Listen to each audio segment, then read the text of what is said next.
Hey everybody, welcome back to TainCast. This is the next episode. I lost count. We're going to get right into it. Lucky number 7.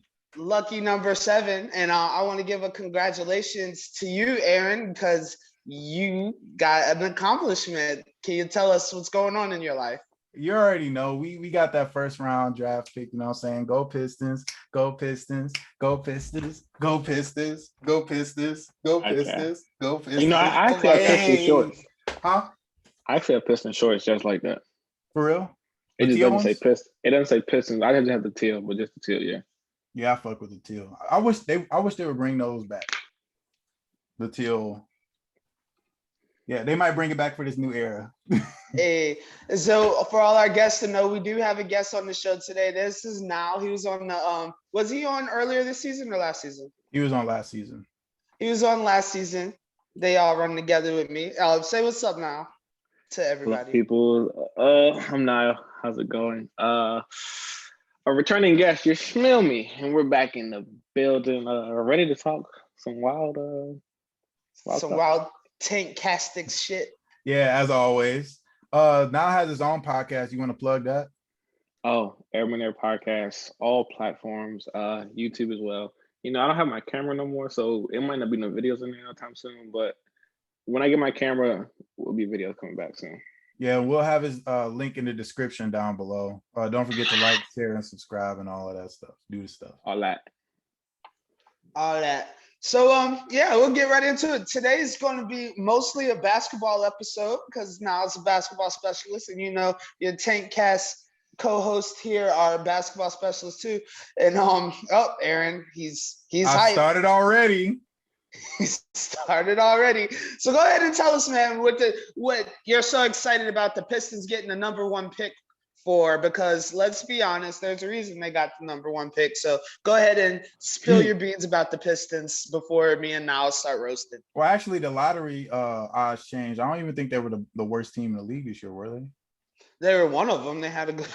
Yeah, but they weren't like horrible. I feel like they can make the playoffs with the draft pick that we get. There's this kid. His name is Cade Cunningham. He's supposed to be like a 6'8" Stephen Curry. He can completely change the direction of our franchise. Oh, now has a dissenting opinion. What do you think? I don't know about Stephen Curry. Well, that's what they're saying. They're saying he's a point guard. They're saying he like a shorter Ben Simmons with a jump shot, Luka Doncic, but faster. I mean, they doing all type of comparisons to this kid. Luka might be a good one. It's crazy. I never heard of this kid. Really?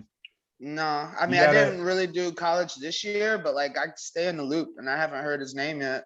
Hey, I mean, you might not have heard him yet, but you're gonna hear about him after this draft. You feel me? I'm saying I'm gonna go ahead and get right into it.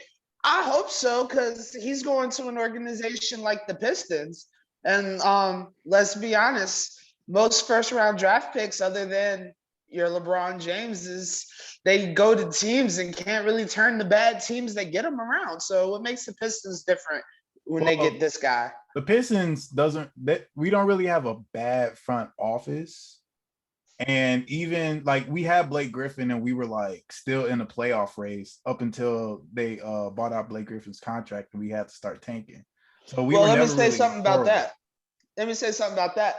Yeah, y'all were in the playoff race, but let's be honest. And the playoffs that are going on right now are a test to this.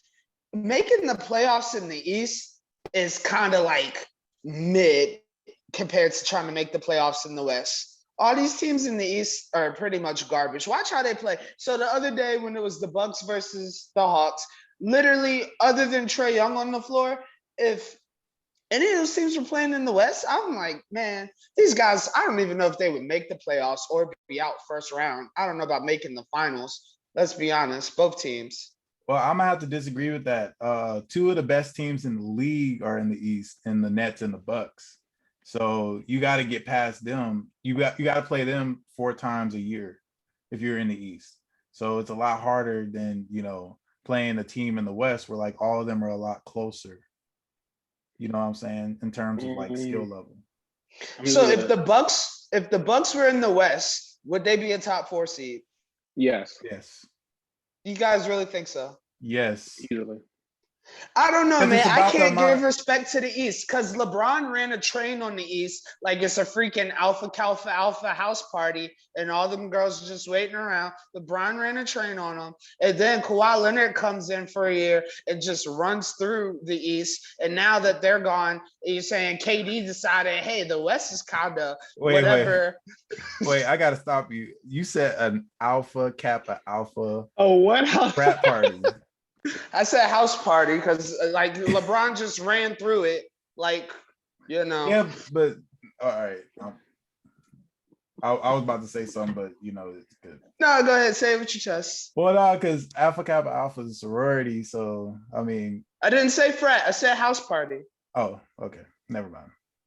Shout out to the pretty ladies. Yeah, we love y'all. We love y'all. Yo, that is wild. But And y'all love us. Y'all definitely love y'all some Sigmas. I ain't even gonna lie. Aaron, I'm here to break the bad news to you. Even if y'all draft Cade Cunningham, y'all are not making the playoffs. I'm saying also, I never said that we were gonna definitively make the playoffs. I'm saying there's a possibility we could because we were still in the playoff race before we got rid of Blake Griffin. But we just didn't have. You're not as bad as some other teams in the lottery. Yes, I will agree. And I'd say we have a good chance of like getting in the play-in tournament. And if we have a good showing in the play-in tournament, then we could make the AFC. I don't know. The playing teams were like the Celtics. You're not better than them. They won't be a playing Hornets, team next year. That's also true. Cade Cunningham is better than LaMelo Ball. oh my God, I gotta see this kid play. I'm gonna just have to say that. So you're saying that Cade Cunningham is better than the man who was just named Rookie of the Year? Yes. Already. You're setting a high ceiling for Cade Cunningham. That means he has to be Rookie of the Year next year. Yep. He definitely will be. He has an all-around game. Have y'all seen him play? Well, I haven't. But what do you think about his game now? I mean, he definitely has an all-around game. He's also 6'8", which like you can't teach. Like being able to be a point guard that size, you can't really teach that.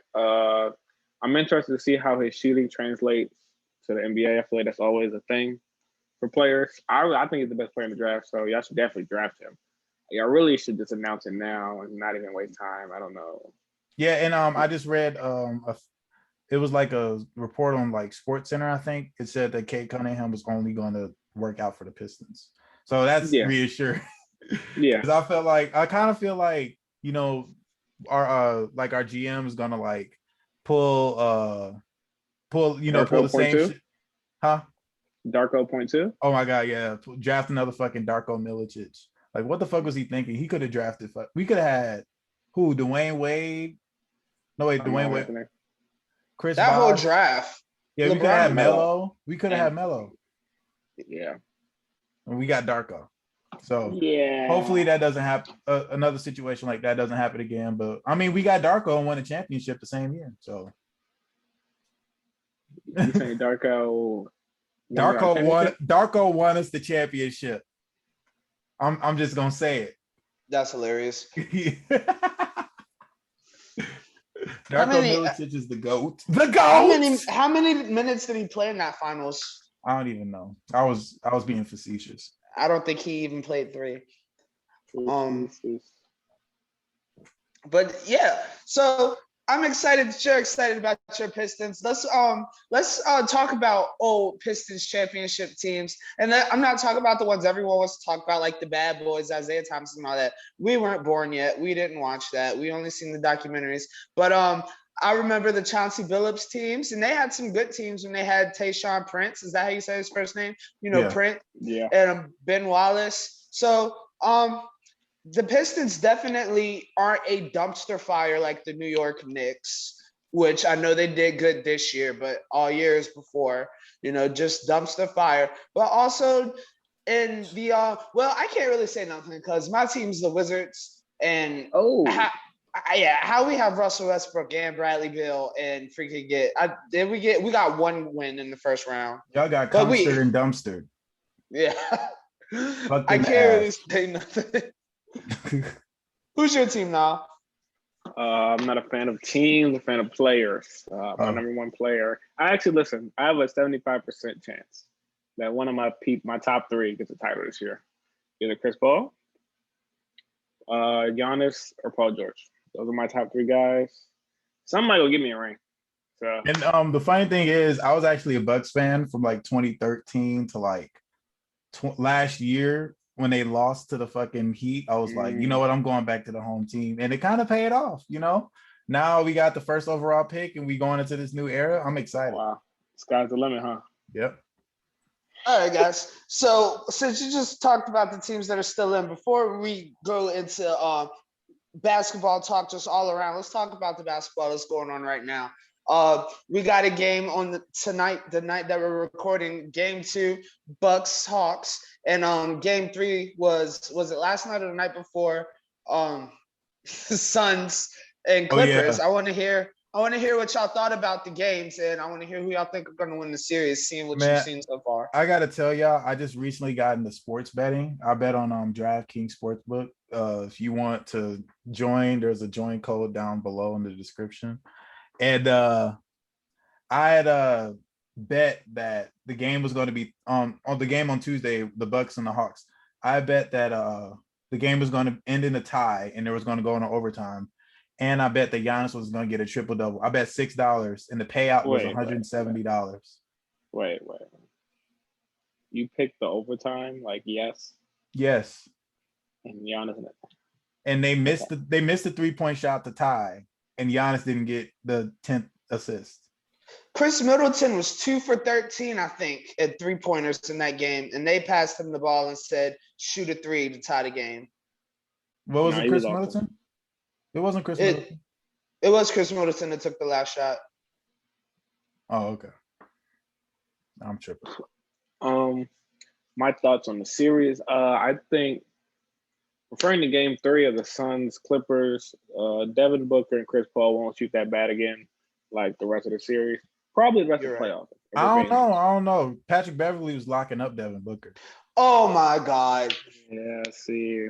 You did not just try to say Patrick Beverly's an elite defender. You might as well say he held Devin Booker to like what? He shot like what? Now did he hold Devin Booker, or did Devin Booker, nose being broken, have to wear a mask, hold Devin Booker? He was the primary defender of Devin Booker. How about that? And Chris Paul coming back from being in quarantine, I'm not going to say Chris Paul's not a guy that's going to have, per se, court rust seriously, but, it did play a factor.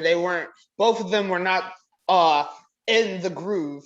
And Patrick Beverly is a good defender to mess them up if they're not in the groove.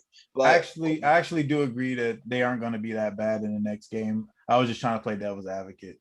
The thing that they were doing a lot was they played Zubac, which they hadn't been before, and they were having him run drop coverage on pick and rolls. And I'm like, why are you doing that if Devin Booker and Chris Paul are really good at mid-range? Like, you shouldn't be dropping. Y'all should be trying to get in their airspace when they're in mid-range. You should be y'all should either switch, and if they're going to be switching, then Zubac can't play, or y'all should y'all should switch. That's really all y'all need to be doing, because Chris Paul is the best mid-range shooter of all time.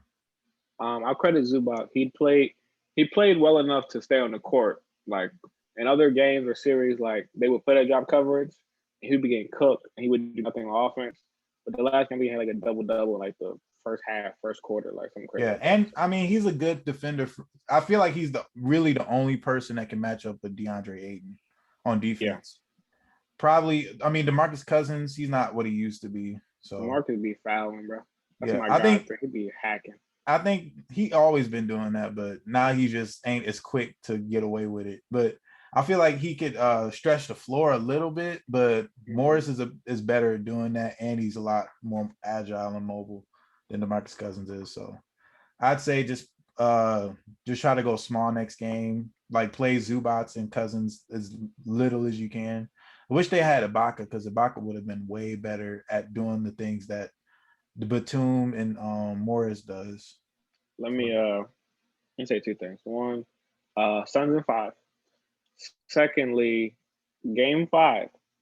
If it's 3-1, the Suns are up 3-1, game 5. I'm gonna give y'all some betting, some free money. I'm giving you free money right now. Chris Paul, 25 plus, Suns money line, lock, guaranteed. Game 5, they're up 3-1. Chris Paul is not gonna lose the chance to go to the finals, his first finals. I guarantee he's gonna go off. That's a lock. Yeah, and I don't even think Kawhi's coming back in this series. No. Yeah, so it's really just Paul Kawhi George. waits till he's 120%. Yeah, So are y'all both going with the Suns winning the series? I honestly think the Suns can win a He won championship. 75. All right, I like it. I think the Being that I'm a LeBron guy, I'm of course not going to root for the Clippers, but I do like the Suns. And like what Nile said earlier, with Chris Paul being one of his favorite players, it is about time Chris Paul gets a championship. Because now, actually, I have a question for you. What is Chris Paul? Where's Chris Paul at right now in your personal top point guards of all time? And then how much will he elevate if he can finally get a championship, especially on a team like this, the Suns, where he's going to be the best player on the team? To me, he's out of the top 5. My top 5 is Magic. LeBron, he plays point guard. So LeBron is not a point guard, bro. I say he's a point guard. LeBron, John Stockton, Gary Payton, and Stephen Curry. John Stockton? Yeah, he literally holds the record for steals and assists. No championships though. Chris Paul has no championships. You don't have to have a championship to be considered a good point guard. Gary Payton. Yeah. Who's your 5th? Steph. Okay. Chris Actually, Paul. I would move Steph in front of I'd make Steph number 3, but I wouldn't put Chris Paul in the top 5. My unbiased top 5 right now. Chris Paul is probably 5. So Magic, Steph, Isaiah. I don't know why you don't have Isaiah Thomas in your top 5. I was never a big fan. I was never that big of a fan of Isaiah Thomas. Okay. Like John said, that was the era before we were all born. And then 4. I mean, I could like go way back. I could Oscar Robertson. If not, I could just put Chris Paul there. And then before I even think of John Stockton, I'm gonna think of Steve Nash, J Kidd, Russ. I don't like John Stockton's not in this top 5. I don't care. If anybody's not in the top 5, it's John Stockton. And I mean, that's your opinion. And if Chris Paul wins, he's 3. No debate. I don't want to hear it. You consider Allen Iverson a point guard? No. I think it was 2. There's some people that consider him a point guard. Chris Paul is 3. No debate. I don't want to hear it if he wins the title. Number 3. Oh, yeah, he's moving up for sure. He's definitely moving up into the top 5 if he wins. I definitely think so. But I want you to think about it. All right, Chris Paul wins the ring, and we're trying to name top 5 point guards of all time. We all agree that Magic Johnson, Steph Curry is going to be up there. If we're going to throw Chris Paul in there, I think you had a case with Oscar Robertson, just because. But Oscar Robertson, Russell Westbrook, did Oscar Robertson win any championships? Anybody know? He won with Kareem. Yeah. But I actually like Chris Paul's doing something kind of unprecedented. Like he's like the leader of a young team and leading them to the playoffs. Like a lot of times when people like when teams go on championship runs or there's a fluke championship, there's either like the lone star that just like gets lucky and gets to the finals, like Dirk. I mean, he didn't really get lucky, but like he had a team. Hakeem. It's the star leading them to the.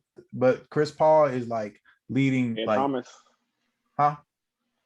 Isaiah Thomas. What? He had a team too, though. He wasn't the lone star. He had Dennis Rodman and Joe Dumars, and he got all-star. He had all-stars. Bill Laimbeer. But when you compare his stars to like now stars, it's kind of crazy. Yeah. So is Kyrie Irving in near anybody's top 5? No. I'm not a big fan of Kyrie's game. He's just dribble. I don't like that. 10. Maybe 10. He might be a sneaking top 10. He'd be in the teens for me. I don't like that dribble stuff. It doesn't win you basketball games. Oh, I love scoring. That's my bad. Well, no, it's one thing to score, and it's another thing to like. I mean, I'm not gonna say he hogs the ball now because he has stars with him, but like when he was playing in Cleveland and when he was playing in Boston, he was like, you know, I'm gonna get my touches. Y'all can go ahead and get y'all touches. It wasn't like he was trying to involve other people in the offense. It wasn't like he was, you know what I'm saying? He wasn't being what a point guard is. He was basically just being a two guard. Man, he looks like the Kobe. What you expect? Yeah. I also kind of really didn't. I mean, I appreciate Kobe now, but like during those years, like after Shaq left, between when he lost Shaq and got Pau Gasol, he was playing horrible. Like he was just chucking up whatever. He was basically playing like J.R. Smith. Who you gonna pass it to? That's what I'm saying. That's what I'm saying. But still, like I don't like that type of game. Like, oh, hero ball. Like I got to do everything. Like, no, you don't. You as the star of a team, it's your responsibility. The first star of a team, it's your responsibility to get your teammates involved. And if you can't get your teammates involved, then you don't deserve to be the star. So what happened with your favorite guy Jokic this year and getting swept with the Suns? Because Aaron Gordon, Porter Jr., the guy that played point guard, I think his last name was I remember they all started playing after bro got ejected. So what happened? I know they're out of the playoffs or whatever, but I was being told all season the Nuggets were going to be still playing right now. So well, and they got that's because they lost Jamal Murray. Jamal Murray was integral to their offense. Jokic is a point center, but he's not a ball handler. Like that was Murray's main thing. Like Jokic would facilitate the offense from the post, but he's not like, you know, he's not a guard. So you can't like outrun anybody, you know what I'm saying? So that was Murray's role, and he kind of, you know, they didn't have Murray, so that's why they lost. Well, let's talk about what we were talking about the Nuggets. Jokic cannot guard a pick and roll. That's why they lost. I mean, he's not that good on defense anyway. Yeah. He just he played the same job coverage Zubac is playing. He's too slow. And also nobody was hitting shots. Like when he was passing, nobody was hitting shots. Yeah, I feel like if they had Murray, then he'd just be able to create his own shot. Yeah, it definitely would have been a closer series if Murray was there. All right. Speaking of bad defense, okay, you guys seen how the Bucks played the Hawks in game one. Let's be honest, all right? At that high screen at the top when Trey's coming down, why every time Brooke Lopez or Bobby Portis Jr., they get the switch, why are they below the free throw line and Trae Young's all the way at the top of the freaking key? They just gave it to him. They gave that game away. The Bucks did. It's because they're too slow. They can't guard them. So you either play up close on them and risk getting blown by, or you play back on them and let them take the three. I mean, he's less likely to make it too far back, Aaron. Yeah, but he's less likely to make a three than he is to make a wide open layup. Yeah. I guess because they playing it like that because Trae Young is a great playmaker. So like, if you try to put a big on him, you can cook him or create for like John Collins to cut. Mm-hmm. But they were dropping too much. Like literally, Trae Young came off that screen, set up to shoot, shook his shoulders, and then Bobby Portis was like, okay, maybe now I'll close out after you just shimmied on us. Like, no, yeah, I agree. They did drop too far back, but the reason why they were doing it was because they needed to try to contain him into a certain area. But you know, if he hits his shots, then he hits his shots. You know what I'm saying? I think that tonight they'll just take from the Philly book and just put like a bigger dude on him, like put PJ Tucker on him, beat him up a little bit. He'll probably be more inefficient, and then hopefully they can win unless John Collins goes for 23 and 15 again somehow. Giannis can lock that down. I don't know, guys. I know he's an MVP. I know this, that, the third. I'm not sold on Giannis. I'm not sold on the Bucks. I don't know how Atlanta's going to beat them. I don't know how Atlanta won that first game, but I don't know how Atlanta's in the conference finals. They're playing better as a team. Like right now, is like Drew Holiday had a good game a couple games ago, but it's really just Chris Middleton and Giannis, and they live by those two. They live and die And by Chris those two. Middleton should be the best player on a championship team's bench. I'm sorry. I'm not sold on Chris Middleton. Too inconsistent for me. I don't even know. That year he made the All-Star team. I was like, what? Why? And Bradley Beal almost didn't. He came in after somebody got injured.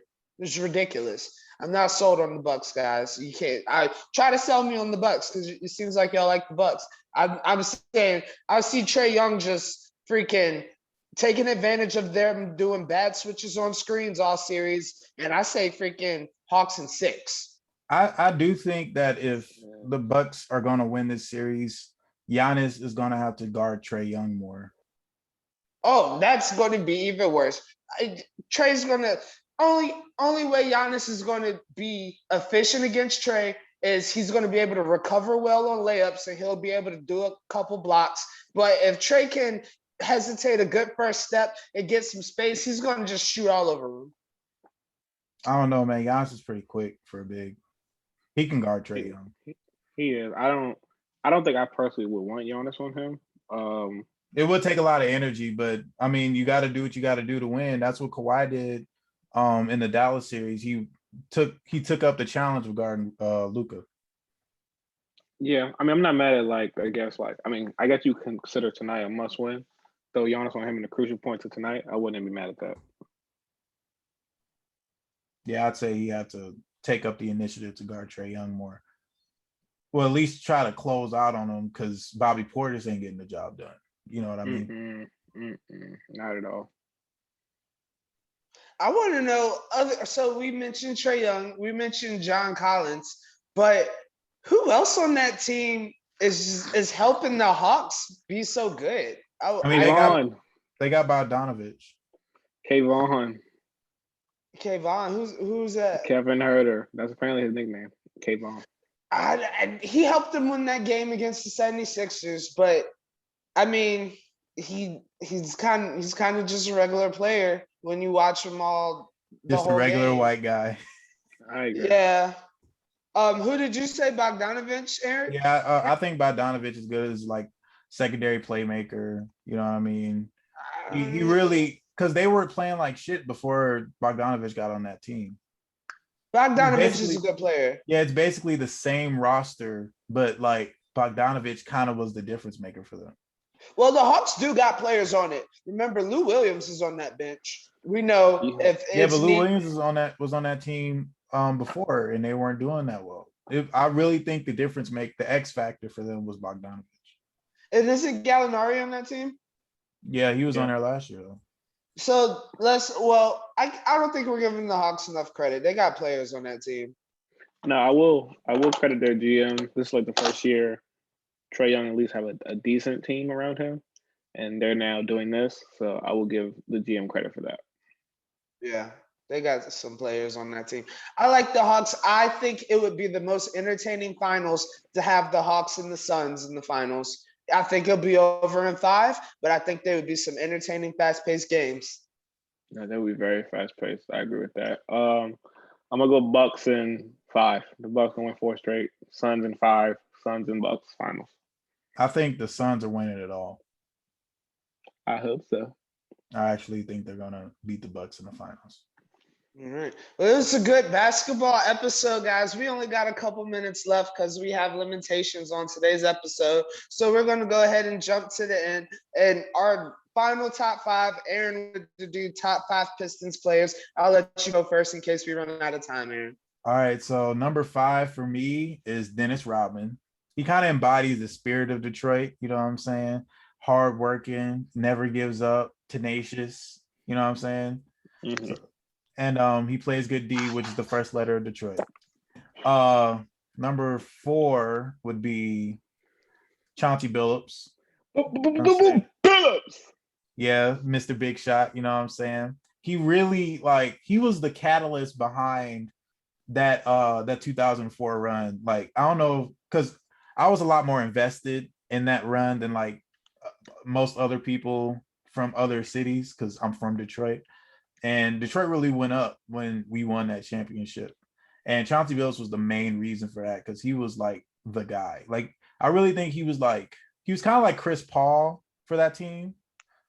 You know, like the same way that Chris Paul is for the Suns now. He was like Chris Paul for the Pistons back then, except all of the stars on the Pistons weren't young or as young as the stars are for the Suns. Number 2. Wait, who did I skip for? You skip 3. Okay. All right. And I'll put Richard Hamilton for Chauncey at 3. Number 2, gotta go Isaiah Thomas. You know what I'm saying? He was basically what, you know, Chauncey Billups was for that team for the 89, you know, for that back-to-back championship run in the You're putting Ben late number 80s. 1, too. Big Ben Wallace is going number 1. 4-time defensive player of the year, you know what I'm saying? 2K5 cover athlete, you know what I'm saying? Was one of my role models when I played basketball in middle school and like I definitely had the fro. And he's inspired a lot of players. He inspired Draymond Green, and he kind of plays like Ben Simmons does without the facilitating part.